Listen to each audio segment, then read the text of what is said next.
अस्सलाम वालेकुम बच्चों, क्या हाल चाल। उम्मीद है आप लोग खैरियत से होंगे। मुझे कहते हैं मुदस्सिर इमरान और मैं लेके आया हूँ आपके लिए फ़िज़िक्स का एक टॉपिक चैप्टर नंबर 3 में से, और वो है रोलिंग फ्रिक्शन।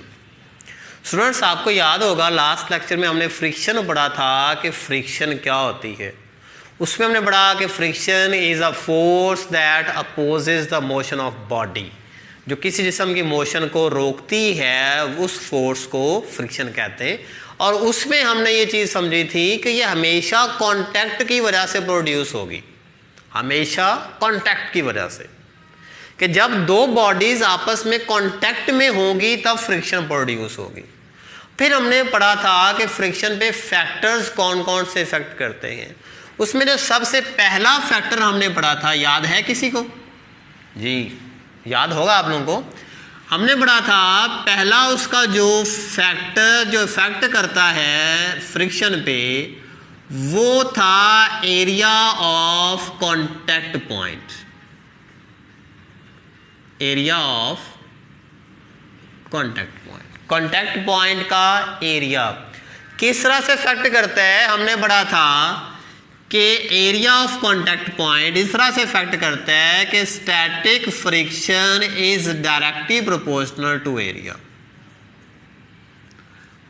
कि कांटेक्ट पॉइंट का अगर एरिया ज्यादा होगा तो फ्रिक्शन ज्यादा होगी, और अगर एरिया कम होगा तो फ्रिक्शन क्या होगी, वो कम होगी। जैसा माना का मिसाल ले लेते हैं, यहाँ पे ये हमारे पास सरफेस ग्राउंड है, इसके ऊपर हम दो चीज़ों को मूव करवाना चाह रहे हैं जी। एक हमारे पास ये ब्लॉक है, ठीक है, और एक इसके ऊपर हमारे पास पहिया है, व्हील है एक हमारे पास। बस ठीक बन गया है, ठीक है। लो जी, इसके हम यहाँ पे तारे भी लगा देते हैं पहिए की। ये एक्चुअली वो तांगे वाला पहिया है, ठीक है। अच्छा जी, आप स्टूडेंट्स देखें, लास्ट लेक्चर में मैंने आपको ये पूरा एक्सप्लेन किया था, इसी से हम रोलिंग फ्रिक्शन को डिस्कस करना चाह रहे हैं।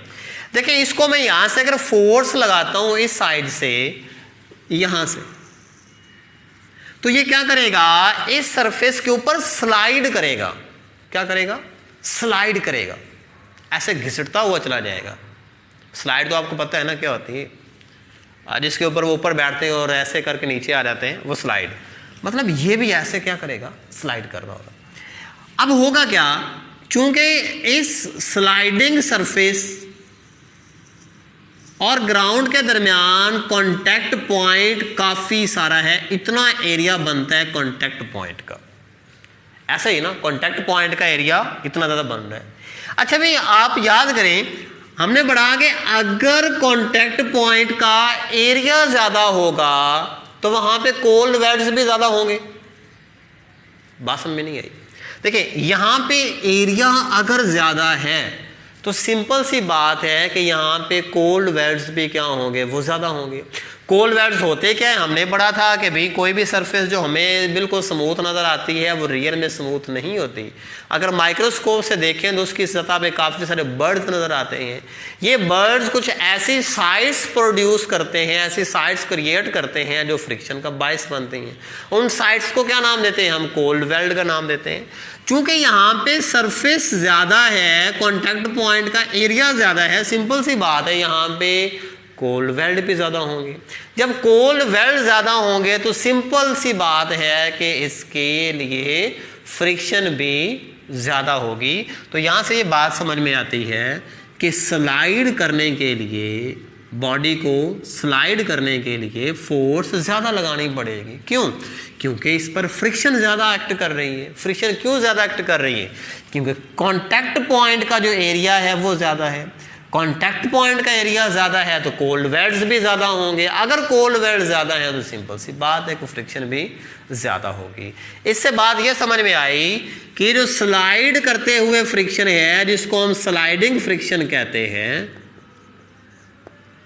ये काफ़ी ज़्यादा होगी, काफ़ी ज़्यादा होगी, अच्छी खासी इसकी मिकदार होगी। अच्छा जी, अगर हम बात करें अब इस रोल करने वाले बॉडी की, इस पे भी हम फोर्स लगाते हैं यहाँ से, क्या करते हैं भाई, फोर्स। इसका यहाँ पे कांटेक्ट वाला पॉइंट देखें आप, इसका एरिया क्या है जी, थोड़ा सा है। ये एरिया जब थोड़ा सा होगा तो यहाँ पे क्या होंगे, कोल्ड वेल्ड्स भी क्या होंगे, बहुत थोड़े से होंगे। जब कोल्ड वेल्ड्स थोड़े से होंगे तो फ्रिक्शन भी क्या होगी, वो थोड़ी सी होगी। इसलिए ये बॉडी जो रोल करना चाह रही है इसके ऊपर, ये आसानी से रोल कर देगी।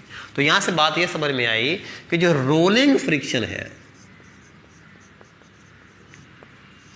कौन सी, रोलिंग फ्रिक्शन, ये कम है किसकी निस्बत, स्लाइडिंग फ्रिक्शन है। हालांकि यहां पे भी फ्रिक्शन, क्यों, क्योंकि यहां पे भी कांटेक्ट पॉइंट है इनका ग्राउंड के साथ, ये बॉडी अटैच है, जो रोल करने वाला जिस्म है और जिस सतह पर रोल कर रहा है ये कांटेक्ट में है।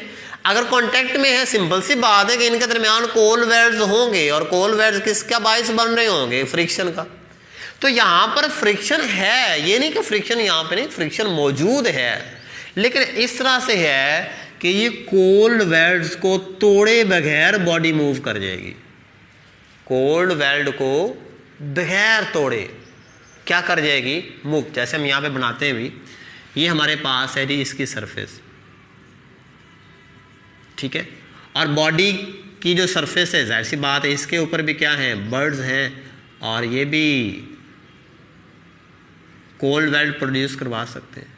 मतलब इसके ऊपर भी यहाँ पे क्या है, ये हम कह लेते हैं, ये सारे के सारे क्या है, इसके बर्ड्स हैं।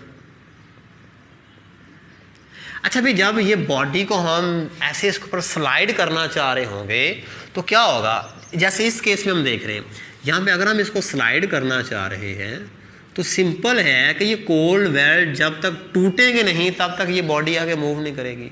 उन कोल्ड वेल्ड को तोड़ने के लिए ज़्यादा फोर्स लगानी पड़ेगी हमें, मतलब यहाँ पे फ्रिक्शन काफ़ी सारी होगी इस वजह से। अब इसमें देखिए कि यहाँ पर बॉडी ने मूव करना है, ये सिंपल क्या कर सकता है, बॉडी अगर यहाँ से ऐसे रोल कर जाए, कोल्ड वेल्ड तो टूटेंगे ही नहीं, बगैर कोल्ड वेल्ड्स को तोड़े ये बॉडी मूव कर सकती है, इसलिए यहाँ पर फ्रिक्शन बहुत थोड़ी होगी। दूसरी रीज़न क्या है, चूंकि इसका कांटेक्ट पॉइंट कम है, इस वजह से भी क्या है, ये फ्रिक्शन थोड़ी है। तो स्टूडेंट्स यहाँ से हम बात ये समझ लेते हैं कि रोलिंग फ्रिक्शन जो है ये हमेशा कम होती है किससे, स्लाइडिंग फ्रिक्शन से। रोलिंग फ्रिक्शन किससे कम है, स्लाइडिंग से। क्यों, दो रीजन आपने लिखनी है। पहली रीजन ये है कि स्लाइडिंग फ्रिक्शन के लिए स्लाइड करने वाले ऑब्जेक्ट और वो सरफेस जिस पे ये स्लाइड कर रहा होता है उसके दरमियान कॉन्टैक्ट पॉइंट ज्यादा होता है। जब कॉन्टैक्ट पॉइंट का एरिया ज्यादा होगा तो कोल्ड वेल्ड ज्यादा होंगे, ऑब्वियसली फ्रिक्शन ज्यादा होगी। दूसरा ये कि स्लाइडिंग फ्रिक्शन में बॉडी कोल्ड वेल्ड्स को ब्रेक करके आगे मूव करती है, कोल्ड वेल्ड्स को ब्रेक करती है, मतलब इनको तोड़ के मूव करती है, इस वजह से भी ज्यादा होती है। इस केस में आप देख सकते हैं कि यहाँ पे कोल्ड वेल्ड्स को बगैर तोड़े बॉडी आगे मूव करती है। और दूसरा आप इसका पॉइंट ये लिख सकते हैं कि जो रोलिंग फ्रिक्शन में रोल करने वाले ऑब्जेक्ट और जिस सरफेस पे वो रोल कर रहा होता है उसके दरमियान कांटेक्ट पॉइंट का एरिया कम होता है। इस एरिया के कम होने की वजह से कोल्ड वेल्ड्स कम होते हैं, कोल्ड वेल्ड्स के कम होने की वजह से फ्रिक्शन भी क्या होती है, वो बहुत कम होती है। तो इसलिए हम कह सकते हैं कि rolling friction is less than sliding friction. ये क्वेश्चन पूछा जाता है कि why rolling friction is less than sliding friction. Rolling friction sliding friction से कम क्यों होती है, इसका आप ये आंसर लगा सकते हैं। तो बात समझ में आ गई स्टूडेंट्स। क्या पढ़ा हमने आज कि जो रोलिंग फ्रिक्शन है ये क्या होती है। Rolling friction is the amount of friction present between the object that is rolling and the surface on which the object is to be rolled, कि उस सरफेस जिसके ऊपर बॉडी ने रोल करना है और उस रोल करने वाले बॉडी के दरमियान जो फ्रिक्शन है उसको क्या नाम देते हैं, हम रोलिंग फ्रिक्शन का नाम देते हैं। अब ये रोलिंग फ्रिक्शन कम होती है हमेशा किससे, स्लाइडिंग फ्रिक्शन से। क्यों कम होती है, क्योंकि इसमें बगैर कोल्ड वेल्ड्स को तोड़े बॉडी मूव कर सकती है, साथ में इसका कांटेक्ट पॉइंट का एरिया कम होता है जिसकी वजह से कोल्ड वेल्ड्स कम होते हैं, इस वजह से रोलिंग फ्रिक्शन कम होती है। अब उसके साथ हमने पढ़ा जी स्लाइडिंग फ्रिक्शन क्या होती है। अब स्लाइड करने वाले बॉडी और जिस सरफेस पे वो बॉडी स्लाइड कर रही है उसके दरमियान जो फ्रिक्शन है इसको हम नाम देते हैं स्लाइडिंग फ्रिक्शन का। अब स्लाइडिंग फ्रिक्शन ज्यादा क्यों होती है? रीजन इसके ये है कि स्लाइड करने वाले बॉडी के कॉन्टैक्ट पॉइंट का एरिया ज्यादा होता है। अब इस एरिया के ज्यादा होने की वजह से यहाँ पे कोल्ड वेट्स भी ज्यादा होते हैं, और जब कोल्ड वेट्स ज्यादा हैं तो जाहिर सी बात है वो फ्रिक्शन ज़्यादा प्रोड्यूस करेंगे, और इसमें जब बॉडी मूव करेगी, जब हम इस पर फोर्स लगाएंगे ज़्यादा फोर्स लगानी पड़ेगी।